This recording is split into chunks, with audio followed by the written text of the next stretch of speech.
What's going on, everybody? Welcome to a G Myers World NFL Playoff Recap Edition.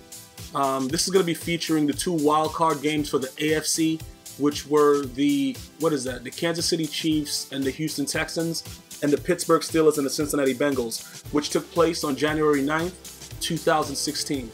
Obviously, NFL.com hasn't updated their scores, but we all know at this point that the Chiefs just went out and straight raped the Texans 30-0.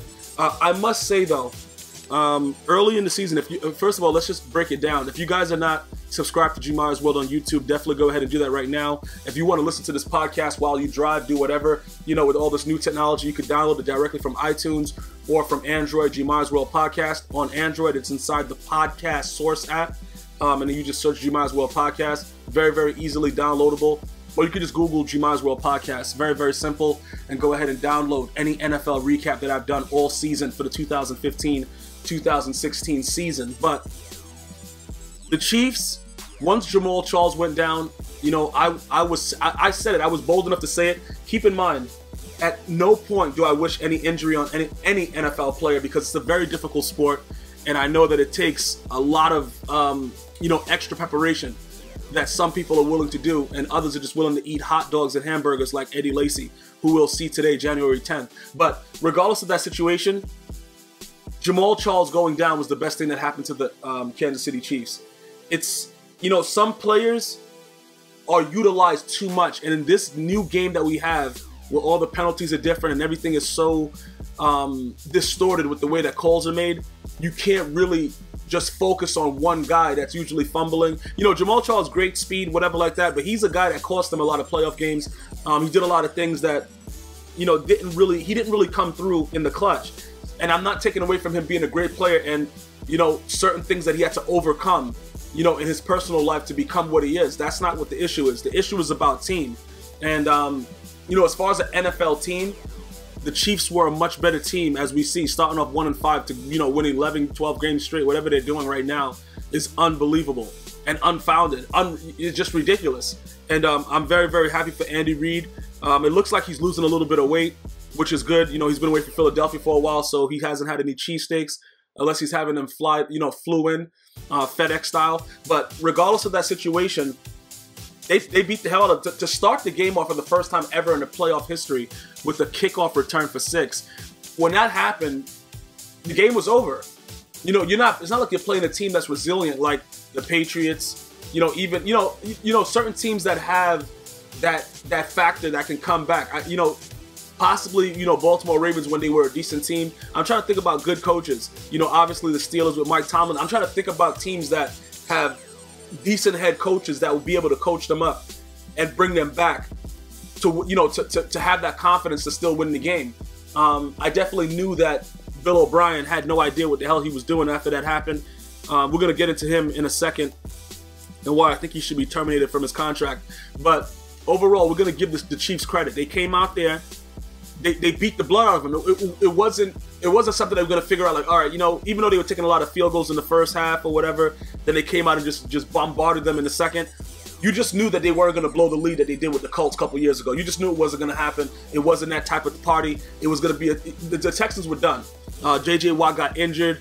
He went out there, and I try to tell people this. D tackles, for him to get that much attention, I hope he made as much money as he can right now. Papa John's, whatever he's doing, Verizon, he has to make his money because that team is trash. And Jadeveon Clowney, saying that he was angry about his foot being hurt and, he left the stadium and came back. Like, he's just been such a bust and a disappointment to that team. You need help. And that's what I'm saying. I'm not saying that the team overall is trash. I'm saying that defensively, you can't depend on one D tackle. And I know you got Merciless and the other boys over there, but J.J. Watt is great. Nobody can deny that. But you can't deny the fact that he cannot be that guy that's the best defensive player, because his impact is not enough. You know what I'm saying? It's a very difficult position, even with fat-ass Vince Wilfork to be there, to be able to get that type of that type of attention and acclaim. And I just hope that he gets all his money that he deserves. He's out there playing, he's breaking his balls out there, playing very, very hard, man. And when he's not on the field, it's like, yo, bro, all right, let's have a party. You know, it's like when your mom and your dad go away or whatever, or, you know, and, you know, the teacher, you have a substitute teacher. It's like, bro, all right, we're going to do whatever we want. Whenever he wasn't on the field, you know, Alex Smith was out there looking like Mike Vick in his prime. So we have to give credit where it's due. But we have to also understand that when you say the best defensive player, it doesn't result in winning. So I have a problem with that. You know, that's my, you know, when great players play on the defensive side of the ball, they need everything to come together. It's not only about them. So, you know, when you had Deion Sanders playing and he was locked up, he had a decent, you know, even when he didn't have a great defensive line, he was still able to do his part, which is why he was one of the greatest cornerbacks. And J.J. Watt is one of the greatest defensive players to ever play the game. That's not to be disputed. But when all the attention is paid to him and nobody else is helping him, it's a very hard position to get results. And that's the bottom line of it, regardless of what you guys want to say, whatever like that. If Jadeveon Clowney is out there and he's even trying to, you know, to make an impact, that's different. But no Jadeveon Clowney, and then, you know, Merciless, I think Merciless had like 3 sacks, whatever. But they were like, most of them were in garbage time. It doesn't matter about that, bro. You got to go out there and immediately make your impact. And then when you give up 6 on the first play, what is it, like 11 seconds? You're not going to win the game. Not with Bill O'Brien being your coach. You know, so let me just go back really quickly to the Chiefs. I think the Chiefs are a dangerous team right now because, you know, Eric Berry, listen, bro, I don't know what to say about that man because I have family members that are actively fighting cancer, family members that have fought cancer. That is the most horrific thing to go through, you know, with the way that it deteriorates you. And for this man to not lose weight, to work so hard, come back, pick the ball, play the way that he played, man, yo, my hat's off to him. You know, very strong all day. I wish nothing but the best for that man. It's a lot of things that you go through in your life, but when you're faced with death and you come back and in a faster time when doctors are predicting that you're never supposed to be playing no more, and he's out there as a Pro Bowler, what the F, bro? That dude his destiny was to play football, and I'm so happy for him, and I wish him longevity and a lot of things to come, man. That right there is why we should never give up with anything. You know, we should never give up with anything. Whatever you're trying to do, keep working at it, keep doing it, because you don't never know. And when you least expect it, when you're just ready to give up, that's when it happens. And this man had no, you know, chemo. Bro, listen, chemo makes you want to throw up. It makes you nauseous. You know, the things that I've seen, you know, with little kids, you know, going to cancer walks and stuff like that, seeing them in the hospital, it's a very difficult thing to deal with, even with the medication that they give you to prevent the nausea and the, you know, the diarrhea and all the stuff that goes on. And this guy went out there, man, and he played so hard. And that drive is dangerous that he gives to his team to make them believe that anything is possible. I just want you guys to know that, because when you overcome the odds, when nobody gave you a chance with a fighting hand, it becomes a completely dangerous situation that's going on over there.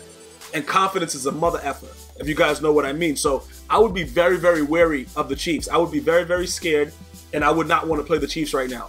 I'm just going to be honest with you about that. Other than that, Alex Smith, man, we all know what Kaepernick has become, and I understand why the 49ers got rid of Alex Smith, because Kaepernick did take him to the Super Bowl. But we're looking at it now, we're like, yeah, Kaepernick is a bum. But I don't know if Kaepernick is totally a bum yet. We got to give him another chance with another team. And if he becomes a bum there, then we're done with him. But Alex Smith, man, he shined. You know, it took him a while to come through and do what he had to do, but he shined. He's shown that he's, you know, he's athletic. He can make the throws. And even though he threw a pick, I like their chances with Alex Smith at quarterback. And, you know, that's pretty much where I'm going to go with it. You know, there's nothing else really, you know, to talk about with it. Andy Reid, they coached a very, very good game. And I really like what I saw. I really like what I saw at the Chiefs to go into the wild card game and beat somebody 30-zip. You deserve a lot of credit for that. You know what I'm saying? But that's pretty much it for the Chiefs, man. Kudos to the Chiefs fans. Congratulations, bro. And good luck on the next round. Now, the Texans. Bill O'Brien had a chance after a blue, what was it? The running back's name Blue. He had a big run right in the red zone where he could have got some points. And guess what this jackass did? He brings in defensive linemen to run a wildcat with J.J. Watt at QB. Let me repeat that. He was in the red zone, had a chance to score a touchdown, goes with a trick play and brings in 2 defensive linemen, Vince Wilfork and J.J. Watt, to try to score a touchdown. What? I want to say it again, just in case you guys didn't hear what I just said. J.J. Watt and Vince Wilfork was brought in to try to score a touchdown in the red zone. If that's not enough to get Bill O'Brien fired, I don't know what else is. You're not trying to win the game when you do dumb shit like this. And I'm sorry for the profanity, guys, but I was so upset for the fans. I just started screaming when I was watching this game because I could not believe the stupidity that was being displayed. Horrible play calling on both sides of the ball. Horrible special teams. Overall, just a horrible scene. Disgusting. I could not believe what I was watching. Brian Hoyer is a bum. Listen, I would be surprised if he's the backup on a Pop Warner team next year. Whatever, 2016, 2017 season. I'm going to tell you guys this right now. Brian Hoyer should have been cut while the game was going on. And Bill O'Brien playing him the whole game, even though I understand he knew the whole offense, you got to go with somebody else. That just cost Bill O'Brien his job. In my opinion, I would fire Bill. Listen, I don't understand. I have no reason to keep him. You get into the red zone and you bring in Vince Wilfork and J.J. Watt at QB. What is the reasoning behind me keeping you there as my coach? You're a dumb... Yo, this guy is a freaking moron. Let's just be honest about it. He's a moron. Listen, even if he's not responsible, if the offensive coordinator is responsible for doing it, when he saw it visibly with his eyes that Vince Wilfork and J.J. Watt were jogging out there, he should have fired his offensive coordinator right there on the spot, and that's just it. It doesn't make any sense what happened. I was very disgusted with Brian Hoyer. 4 interceptions. He's a total bum. He needs to just be, listen, man. He would have finished the game, and I would have had his locker outside the stadium, bro. I would have had an excavator remove his locker from the locker room and put it in the street. That man does not deserve to be on any NFL team. I don't care. It's harsh, whatever. Yeah, great. Yo, bro, that's not cool. Listen, it's not cool to do that to the fans. To put a bum out there when they're out there rooting. Do you know what most of these fans, how much money they pay to be there? Do you know the kind of sacrifice that they make to be there? And you give them that, Houston Texans? You give them that, and then you want people to be happy about it? Oh, yeah, he'll get better. No. If you get outplayed, that's one thing. He's a horrible QB that should have been benched in the first quarter. Him and the coach need to get the hell out of the Houston Texans Stadium and never return. That's the bottom line. I'm done with the Texans, bro. That was disgusting. Then J.J. Watt gets hurt. Once J.J. Watt gets hurt, he's running around. He's in the locker room. He's jogging back out. Bro, the game's over. Go sit down and go rest your groin. Like all that kind of stuff, trying to come back and be a superhero. No, bro. You're done. You've been done. That team sucks. I don't know what was going on, but I was very disgusted. I was extremely disgusted with what happened. Extremely disgusted. J.J. Watt at QB. Yeah. Okay, bro. I'm done. Congrats to the Kansas City Chiefs. Good luck in the next round. Steelers at Bengals. The Steelers won this game 18-16 on a crazy, horrendous thing that transpired at the end of the game. Let's just first say this. Because I'm not even going to really talk about the game. I'm only going to talk about the last the fourth quarter within the last 2 minutes when the whole debacle started. Bottom line, it was a horrendous game throughout the first quarter. Low scoring game, 0-0 at the end of the first quarter, all that stuff, great. Vontaze Burfict should be removed from the NFL. And the reason that I'm saying that is because it's not, he could have been a superhero the way they, I think it wasn't him that picked the ball. Like, he could have been a superhero in this game, and he chose to be the biggest douchebag that ever walked the earth. In the same game, him and Adam Pac-Man Jones, responsible for 30 yards worth of penalties to put the Steelers in position to win the game with the field goal. Let me say this also. Big Ben was hurt. I don't know what's up with his right shoulder. I don't know what's going on. But the heart of a champion was shown in this game when he came back and led them to this win. I don't know what's going to happen next week, and I hope that they can give us some injections and, to help numb the pain.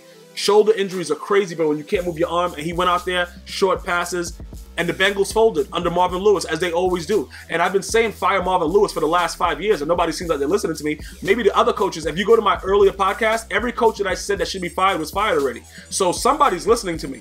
It's not like they're just firing out of nowhere. They're listening to me. Lovie Smith, he's gone. A lot of guys that I said should be fired are gone because they deserve to be fired. They don't deserve to be coaches in the National Football League. They can't lead men, and they're horrible coaches overall with the way that they present the gameplay and the way that he coaches players up. But let's go back to why Vontaze Burfict should be kicked out of the league. This man went low on Ben Roethlisberger the last time they played. I understand that it's a feud. I understand what's going on. But we know that at some point, it becomes dangerous when you start doing stuff, when you start, you know, knee hunting, as they're calling it now, because before it was headhunting when it was okay to do it, but now with the concussion protocol, you can't really headhunt that much, which is why Vontaze Burfict is a douchebag for going at the head of Antonio Brown when he didn't need to. The play was already over. He intentionally went after it. Now, Antonio Brown, in my opinion, did a little bit of acting on that, because if you look at the play, the way he just threw his body out, I don't know if that was, I don't know, in my opinion, it looks like it was kind of, you know, he should have got a, you know, like whatever kind of, what do they give, Grammys? Or is it like Oscars? I don't know, he should have got something for it. It just looked like it wasn't what it was, it just looked like it wasn't what he made it seem to be, pretty much is what I'm trying to say, okay? But either way, Vontaze Burfict has shown that he doesn't give a F.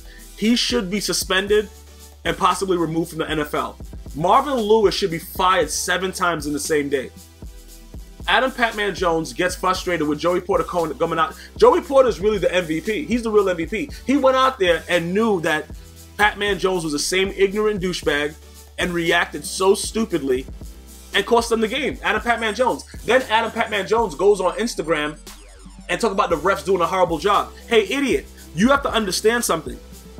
At that point, it doesn't matter what anybody says to you. Just shut up. But the reasoning behind why you felt so comfortable doing it is because who your head coach is. Marvin Lewis. Marvin Lewis is always the culprit behind. This game was over. Jeremy Hill fumbled. He should be cut from the team and never be able to play for the Cincinnati Bengals ever again.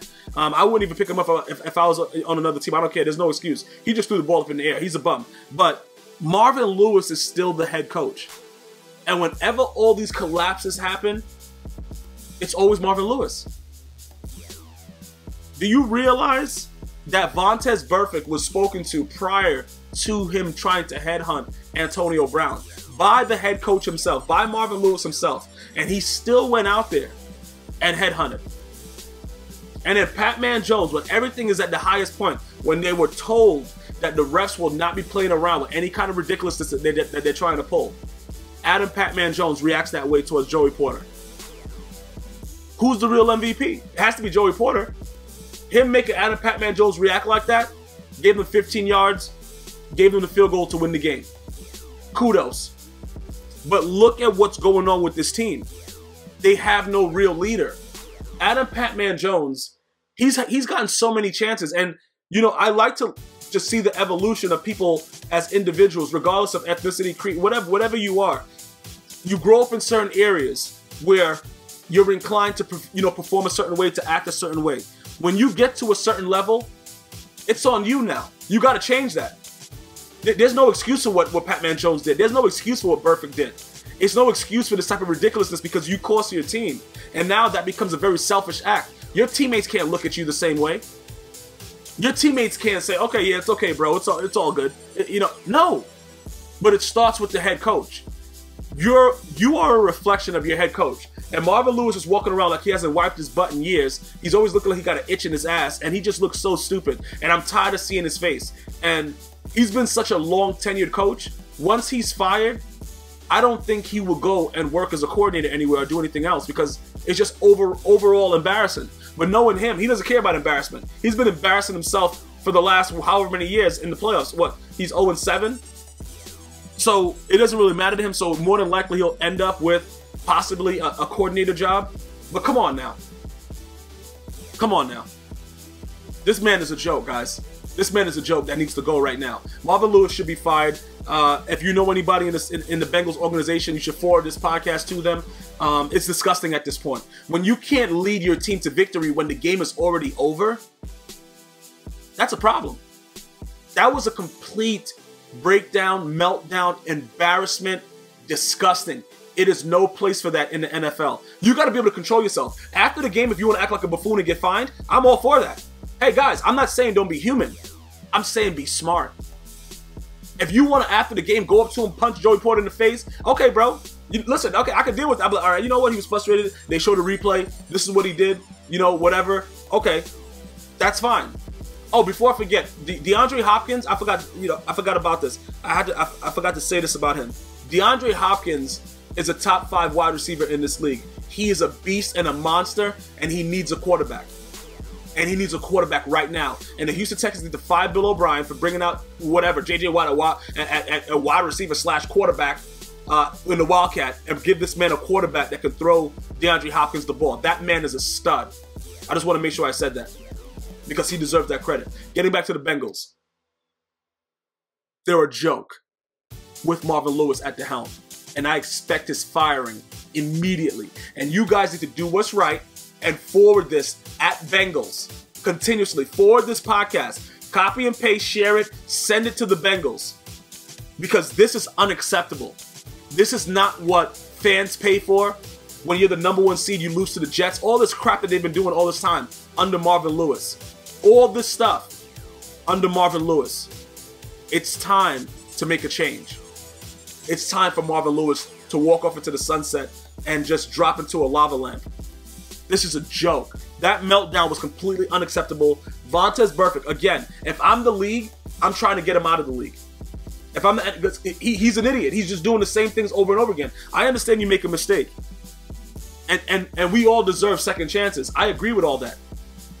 But you can't continue to do the same thing and to create the same behavior. Let's just say, OBJ, you know, he tried to torpedo into Josh Norman's head, possibly his penis, whatever he was doing. I understand all that. He was in a rage, whatever like that. He's not a dirty player. I don't think, because this is like the first time that that's happened to him, whatever like that. If he all of a sudden next year comes out and does that same exact thing, I'm done with him too. I agree that you need a second chance, depending on what your infraction was. But Vontaze Burfict has shown that he cares more about himself than the team. And that shows that the coach and the coaching is not good enough to make him know that there's no place for it on the field. And that should be enough for the owner to say, we thank you, Marvin Lewis, for what you have provided for us all these years, but it's time for you to move on and go itch your ass someplace else. Goodbye. And that's for the Bengals fans. That's what I would do for the Bengals fans, because they don't deserve what's happening right now. They don't deserve it. Adam Patman Jones, instead of being on Instagram, you need to figure out why you couldn't shut the F up and just walk to the other side of the field while Joey Porter's doing whatever he's doing. Because obviously he's doing it to mentally manipulate you because you have the brain of a termite. And it worked. And Joey Porter, in my opinion, is the real MVP. I hope you guys enjoyed this recap. Be sure to check out all the recaps from earlier in the season and look out for the wildcard weekend in the NFC coming to you soon. G Myers World. Until next time, one love.